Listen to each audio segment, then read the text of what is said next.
सांगली जिल्हा कारागृहात गुंड पवन साळुंखे आणि त्याचा साथीदार मोठ्या जाधव या दोघांना कारागृहातील 16 जणांच्या टोळक्याने पाठलाग करून विटा फेकून केली मारहाण।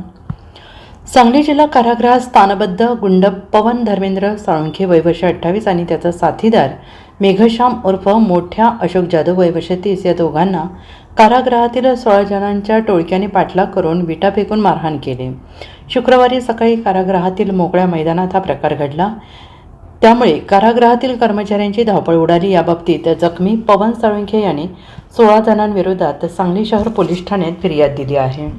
पोलिसांनी संशयित संजय ईश्वर गडदे, आदित्य धनराज पवार, करण महादेव गायकवाड, नितीन वसंत दुधाळ, प्रशांत पंकज भगत, गणेश निहाल, आसिफ बावा, विनायक उत्तम सूर्यवंशी, अथर्व किशोर शिंदे, अनामी अविनाश कांबळे, तुषार संजय जिजरुडे, तेजस संजय सिंह राजपूत, निखिल अनिल यादव, तन्वीर हारून जमादार, श्रीकांत दुर्योधन ढगे, रमेश मुकेश जाधव आणि राहुल विठ्ठल चव्हाण सगळे राहणार सध्या सांगली जिल्हा कारागृह यांच्या विरोधात गुन्हा दाखल झाला आहे।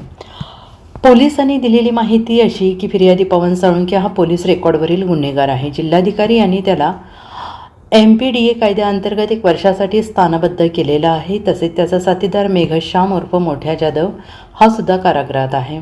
या दोघांना सुरक्षेच्या कारणास्तव स्वतंत्र बराकीत ठेवण्यात आलेला आहे। संशयित 16 जण वेगवेगळ्या गुन्ह्यातील संशयित आहेत, ते वेगळ्या बराकीत आहेत। शुक्रवारी सकाळच्या सुमारास कारागृहातील मोकळ्या जागीत सगळ्यांना आणले होते। त्यावेळी संशयितांनी पवन साळुंखे आणि मेघश्याम जाधव यांना उद्देशून तुम्हा दोघांना मस्ती आली आहे, विभक्त कोठडीत असल्याने स्वतःला शहाणे समजता का, असं म्हणून शिवीगाळ केली आणि त्यावरून त्यांच्यात खटका उडाला। दोन्हीकडून एकमेकांना शिवीगाळ सुरू असताना संशयित आदित्य पवार यांनी साथीदारांना ओरडून दोघांना मारा असे सांगितले आणि त्यामुळे इतर संशयित दोघांच्या अंगावर धावून गेले। दोघांना लाथाबुक्क्यांनी मारहाण सुरू केली।